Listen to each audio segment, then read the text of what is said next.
But first, the hot topic of the hour, President Trump doubling down on his affordability push as his top officials urge him to remain focused on bringing high prices lower for the average American, reportedly showing him polls and social media posts in closed-door meetings.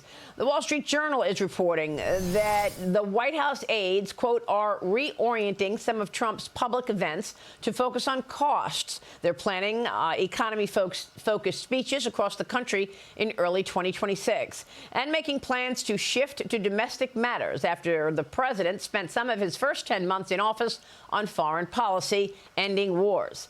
Republicans fear big losses in the midterms next year if perception of the economy does not improve, writes the Journal. The president will travel to Pennsylvania tomorrow to begin a tour of his affordability agenda and talk with Americans about his day one priority of ending Joe Biden's inflation crisis. I spoke with Pennsylvania Senator Dave McCormick about it yesterday and how Democrats have been marketing the issue of affordability. Watch.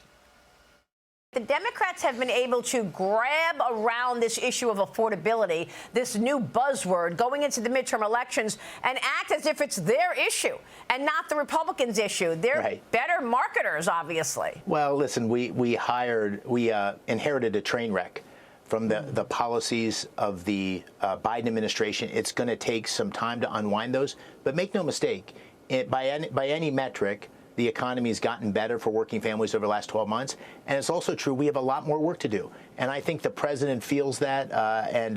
He's willing to shake things up, whether it's negotiating these deals with pharmaceutical companies or really going at some of the true costs of inflation. And we need to deal with that to help the working families of Pennsylvania that put him and me into office. Well, we know what's driving the campaign season once we get into 26, Liz Peek. Your reaction?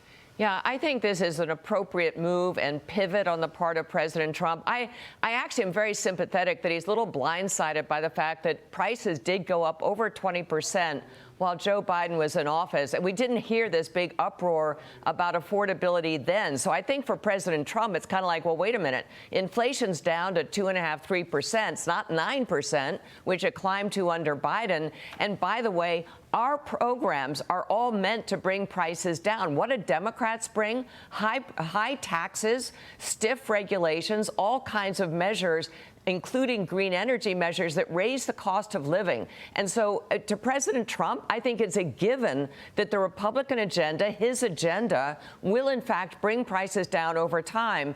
But you know what? The voters are negative on that right now. He has to address it, and I'm glad that he's going to make this change. Yeah, it's a big move to actually focus just on this, Cheryl, but that's what we're expecting early 26. Yeah, and it's a messaging issue, and that is what economist Steve Moore, a frequent guest of your program, Maria, has said, that it's a messaging change that needs to happen, hence that Wall Street Journal report saying that these advisors are going to the president. Here's how you message this. You talk about the fact that you are now looking at beef prices and adjusting some of the tariffs that affect, in particular, coffee. Perfect example. Trump RX, you spoke with the senator about that. Prescription prices, especially for chronic diseases like diabetes, that has been addressed already from the Oval. We've seen that by executive order. Even just on Friday, another executive order, the Food Supply Chain Security Task Force. The president created that. Let's look at the competitive or anti-competitive behaviors happening within the food industry. Fuel economy standards, that was just last week.